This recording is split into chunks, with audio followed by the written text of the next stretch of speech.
La Russie pensait avoir tout sous contrôle. Son président, Vladimir Poutine, croyait qu'il manipulait les partenaires occidentaux de l'Ukraine les uns contre les autres. Il pensait aussi pouvoir obtenir la neutralisation totale de l'Ukraine grâce à un accord de paix sur la guerre. Mais Poutine s'est trompé. Les alliés de l'Ukraine sont plus unis que jamais. 26 pays ont tellement dépassé la Russie qu'il est difficile à voir. La balle est maintenant dans le camp de Poutine. Et le dirigeant russe vient peut-être de découvrir qu'il ne peut pas renvoyer cette balle. Le 4 septembre, le Kiev Independent a rapporté que le président ukrainien Volodymyr Zelensky et de nombreux dirigeants européens se sont réunis à Paris pour discuter des garanties de sécurité pour l'Ukraine. Le président américain Donald Trump a également participé à la réunion, bien qu'il ait parlé à Volodymyr Zelensky par téléphone plutôt que de se rendre sur place pour rencontrer le président ukrainien en personne. Cette réunion a eu lieu entre les dirigeants d'autres nations, qui sont devenus connus sous le nom de coalition des volontaires. Les nouvelles issues de cette réunion feront trembler Vladimir Poutine. La coalition est prête à soutenir l'Ukraine avec une garantie de sécurité totale. Le président Emmanuel Macron s'est exprimé devant la presse quelques heures après la réunion. Il a affirmé que 26 dirigeants au sommet de Paris se sont engagés à fournir des troupes pour apporter une autre forme de soutien à l'Ukraine dans le cadre des garanties de sécurité en cours après la fin de la guerre en Ukraine. Volodymyr Zelensky a également pris la parole à l'issue de la réunion pour donner quelques détails supplémentaires sur les pays qui feront partie de ce nouvel accord. L'Allemagne, l'Italie et la Pologne sont des garants de la sécurité de l'Ukraine. Nous ne donnerons pas encore de détails, mais un accord de coopération existe déjà, annonce Volodymyr Zelensky. 3 pays sont donc nommés. Il en reste 23. Volodymyr Zelensky n'a pas précisé quels autres pays font partie de la garantie des 26 nations. On peut supposer que la France en fait partie, puisque Emmanuel Macron a annoncé la coalition. La British Broadcasting Corporation indique que le ministre britannique de la Défense, John Healey, a affirmé que les alliés de l'Ukraine aideraient à sécuriser ciel, mer et terre. Après la réunion, l'implication du Royaume-Uni dans le processus est quasi confirmée. On peut aussi supposer que les États baltes et la Pologne seront concernés, vu leur proximité avec la guerre en Ukraine et leur méfiance envers les ambitions de Poutine. Cependant, ce ne sont que des spéculations. Selon Zelensky, sans détail, la liste des 26 nations reste inconnue tant que l'Ukraine ou ses alliés ne l'auront pas révélée. Nous savons partiellement comment les alliés de l'Ukraine vont soutenir le pays. La Nouvelle Voix de l'Ukraine cite Zelensky après le sommet de Paris, où il a précisé ses attentes envers la coalition. « Nous ne discuterons pas de toute la structure aujourd'hui », a déclaré Zelensky. Les points essentiels sont une armée ukrainienne puissante, une production nationale et européenne, ainsi que l'achat d'armements, surtout des systèmes antiaériens américains, contre les missiles balistiques. Le dirigeant ukrainien a ajouté « Une protection de véritables partenaires et une présence multiforme sur le terrain sont essentielles. Nous discutons également d'un soutien de la part des États-Unis, mais je ne peux pas dire quelle forme cela prendra. Il y a quelques références aux États-Unis dans ces commentaires. Nous évoquerons bientôt le rôle de ce pays. » Emmanuel Macron a aussi précisé les nouvelles garanties de sécurité. Emmanuel Macron a déclaré que notre approche ne limite pas la taille ou les capacités de l'armée ukrainienne. Nous voulons aider l'Ukraine à reconstruire son armée pour dissuader toute agression. Aujourd'hui, 26 pays se sont officiellement engagés à envoyer des troupes ou un soutien financier à cette coalition, en mer ou dans les airs. La déclaration de Macron contient des informations intéressantes. Il confirme que les garanties de sécurité des 26 pays consisteront en troupes sur le terrain ou en aide financière. Cela implique peut-être une double approche. Les nations qui ont des soldats à disposition fournissent une garantie de sécurité à l'intérieur de l'Ukraine, tandis que les autres fournissent des fonds que l'Ukraine peut utiliser pour maintenir son armée et continuer à développer des armes, dont toute l'Europe bénéficie. Deuxièmement, Emmanuel Macron mentionne spécifiquement qu'aucune limitation ne sera imposée à la taille ou aux capacités de l'armée ukrainienne dans le cadre de cette nouvelle proposition. C'est un revers pour Vladimir Poutine, car la Russie vise la démilitarisation de l'Ukraine avec son invasion. Selon le Conseil de l'Atlantique, Vladimir Poutine avait fixé cet objectif dès le début de l'invasion, comme déclaré en février. La Russie exigeait que l'Ukraine limite son armée à 50 000 soldats, soit une baisse de 95%. Cela montre comment la Russie voulait réduire l'armée ukrainienne à une force squelettique, facilement submersible à sa guise. 26 nations viennent d'affirmer que cela n'arrivera pas. Au moins, une affirme que l'armée ukrainienne peut être aussi grande que nécessaire pour l'Ukraine. Reuters fournit quelques détails supplémentaires sur la réunion dans son rapport du 4 septembre, citant que le 35 dirigeants, tous membres de la coalition des volontaires. Il a également été noté que plusieurs des nations ayant pris des engagements ne les respecteront que si certaines conditions sont remplies. L'Allemagne affirme qu'elle attendra la clarté du nouveau plan avant de décider d'un déploiement militaire en Ukraine, en particulier en ce qui concerne le rôle que joueront les États-Unis. L'Italie hésite à envoyer des troupes en Ukraine. Mais la première ministre Giorgia Meloni affirme que le pays pourrait surveiller un cessez-le-feu et former les soldats ukrainiens à l'étranger. Cependant, il y a une grande réserve à tout ce que ces nations s'engagent à faire. Tout cela ne viendra qu'après la guerre en Ukraine. Il est impressionnant que 26 nations offrent des garanties de sécurité à l'Ukraine. Mais rien ne sera livré tant que la guerre ne sera pas finie. Cela signifie qu'il n'y aura pas de soldats à l'intérieur de l'Ukraine, et qu'aucun soutien supplémentaire en dehors de ce que ces nations fournissent déjà hors du cadre des garanties n'arrivera en Ukraine. Pour l'instant. C'est le seul espoir de Poutine. Maintenant que le dirigeant russe sait ce que la coalition des volontaires prévoit de faire à la fin de la guerre, il va croire que la seule façon d'empêcher cela est simple. La Russie doit gagner la guerre. Le problème, c'est qu'une telle victoire prendrait des années, voire même des décennies, si la Russie continue d'avancer au même rythme que celui que nous avons vu ces dernières années.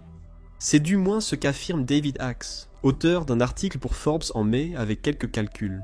Il a affirmé que la Russie n'avait gagné que 176 km² de l'Ukraine en avril 2025 au prix de 4800 véhicules et de plus de 36 000 pertes humaines. Étant donné que l'Ukraine fait 233 000 km² et que la Russie contrôlait 19% du pays à ce moment-là, les chiffres ne jouent pas en faveur de Poutine. Selon les chiffres d'avril, la Russie mettrait jusqu'en 2256 et perdrait 101 millions de soldats pour conquérir toute l'Ukraine. Bien sûr, il y a des problèmes avec ces chiffres. Toute l'Ukraine n'est pas aussi fortement fortifiée que les zones que la Russie essaie de prendre actuellement, ce qui signifie que certains territoires seront conquis plus rapidement que d'autres. Les chiffres de l'Axe supposent également que l'Ukraine sera capable de maintenir une défense aussi forte que celle qu'elle est actuellement, et cela pendant environ les 230 prochaines années. Selon lui, la Russie a besoin de cela pour gagner en Ukraine. L'argument d'Axe reste valable si Poutine considère la victoire comme la seule réponse à la coalition des volontaires et à sa promesse de sécurité. Cette victoire va nécessiter de nombreuses années, et potentiellement des millions de soldats morts et blessés pour être atteinte. Poutine a donc dû trouver une autre idée, ce qu'il a fait, comme nous le verrons plus tard dans la vidéo. Nous avons déjà évoqué que les États-Unis auront un rôle dans les nouveaux plans issus du sommet de Paris. Selon le Kiev indépendant, Macron indique que le rôle des États-Unis dans le cadre en création reste à définir. Cela sera décidé dans les semaines à venir. Son rôle sera crucial pour protéger l'Ukraine d'éventuelles agressions russes en cas de cessez-le-feu ou d'accord de paix. À noter aussi, l'envoyé spécial de Trump, Steve Witkoff, était présent au sommet de Paris. Cependant, il n'est resté qu'environ 45 minutes probablement pour prononcer un discours avant de devoir partir pour un autre engagement. La présence de Witkoff et l'appel de Trump à Zelensky montrent l'implication des États-Unis. Reste à savoir comment. Plusieurs options existent. Faire pression pour un accord permettant aux alliés de l'Ukraine d'appliquer leur nouveau cadre de sécurité en est une. Trump a menacé d'imposer de lourds droits de douane à la Russie si Poutine refuse un accord de paix, selon le Kiev Independent. Ces droits de douane n'ont pas encore été imposés, sauf un de 25% contre l'Inde pour ses achats de pétrole russe, doublant son taux à 50%. Cependant, la menace de voir davantage de ce type de droits de douane pourrait exercer la pression nécessaire pour forcer Poutine à accepter un accord, permettant à la coalition des volontaires de tenir ses engagements. Si le cadre de sécurité est en place, les États-Unis pourraient aussi jouer plusieurs rôles de soutien. Trump a refusé l'envoi de troupes américaines en Ukraine, excluant cette option. Le président américain a promis de garder les troupes actuelles en Pologne. Cela signifie que ces soldats, ainsi que d'autres stationnés ailleurs en Europe, pourraient être en mesure de fournir une certaine forme de soutien, de formation peut-être, ou de renseignement continu et de fonctions similaires. Le nouveau cadre bénéficiera du soutien des États-Unis, a déclaré Zelensky.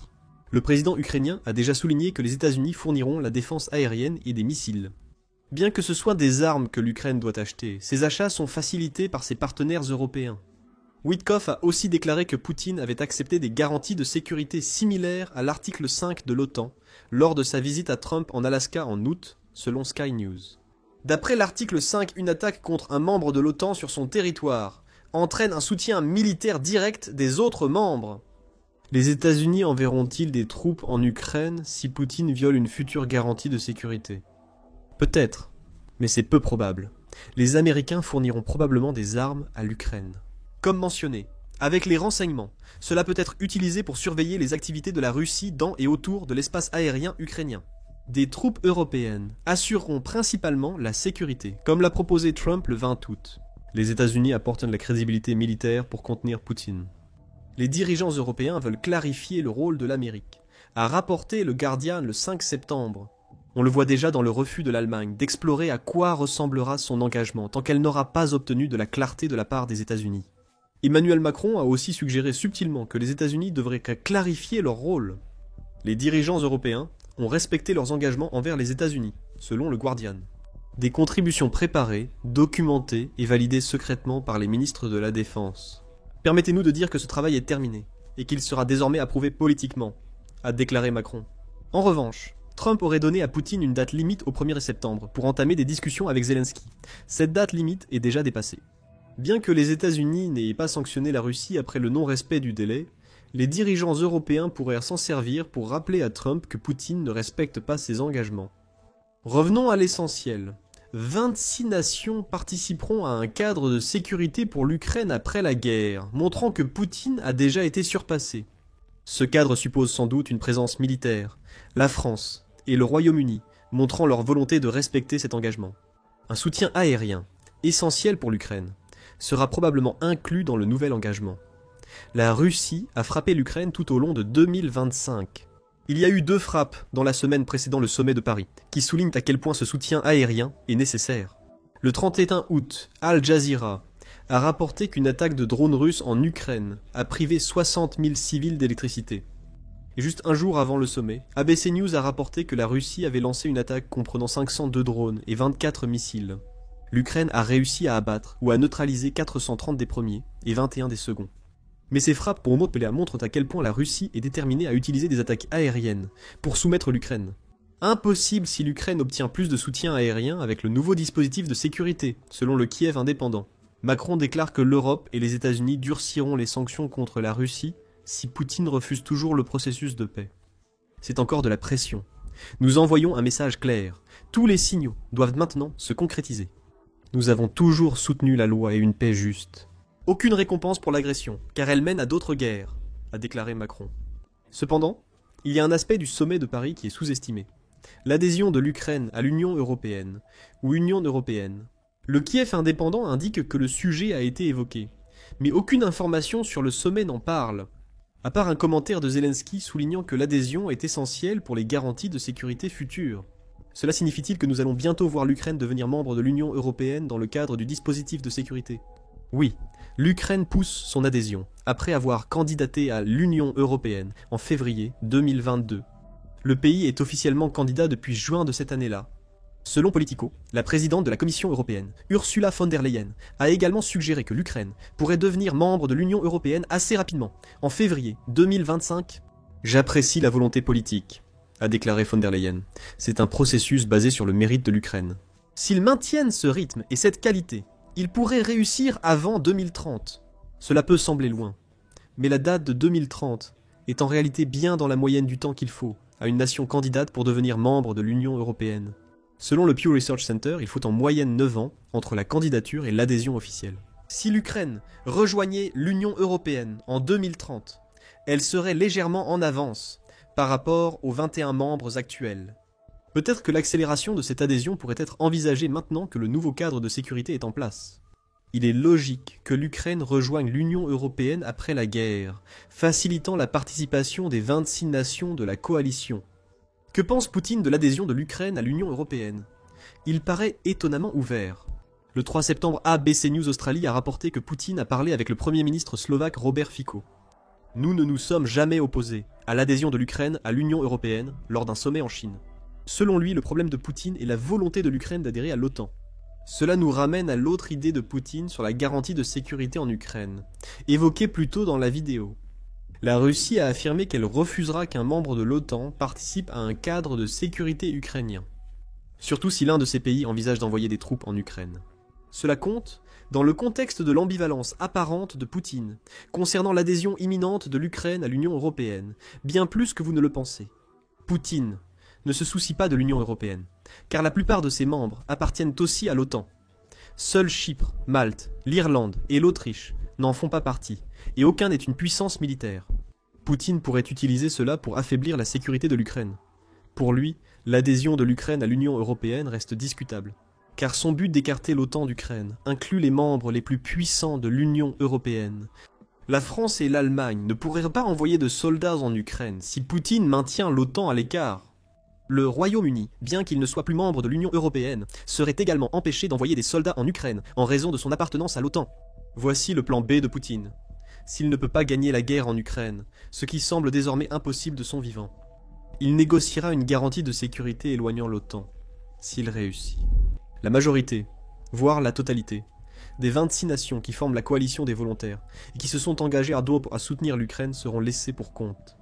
L'OTAN cherche à devancer Poutine pour l'empêcher d'utiliser une clause qui pourrait détruire le cadre établi avec l'Ukraine par 26 nations. Le 4 septembre, TRT World a rapporté que le secrétaire général de l'OTAN, Mark Rutte, a critiqué le dirigeant russe lors du sommet de la défense de l'Institut international d'études stratégiques à Prague. Pourquoi nous intéresserions-nous à ce que la Russie pense des troupes en Ukraine ? C'est une nation souveraine, ce n'est pas à eux de décider, a déclaré Rutte. Il marque un bon point. Peu importe l'influence que Poutine veut avoir sur les garanties de sécurité de l'Ukraine, cela ne compte pas, car la Russie n'est pas l'Ukraine. L'Ukraine n'est pas souveraine, précise Rutte. Si elle veut des forces de sécurité pour soutenir un accord de paix, c'est son choix. Personne d'autre ne peut en décider. Et je pense qu'il faut vraiment arrêter de donner trop de pouvoir à Poutine. Peut-être que ce que nous voyons ici, c'est la dernière tentative de Poutine. Il sait qu'il a été complètement surpassé. Les progrès russes en Ukraine sont si lents qu'il faudrait des années, voire des décennies, pour espérer gagner la guerre lancée par Poutine. Si gagner n'est pas une option, essayez de tenir l'OTAN à l'écart de l'Ukraine et le plan de secours de Poutine, mais cela non plus ne fonctionnera pas. La Russie ne doit pas interférer dans les décisions souveraines de l'Ukraine, comme le rappelle Rutte.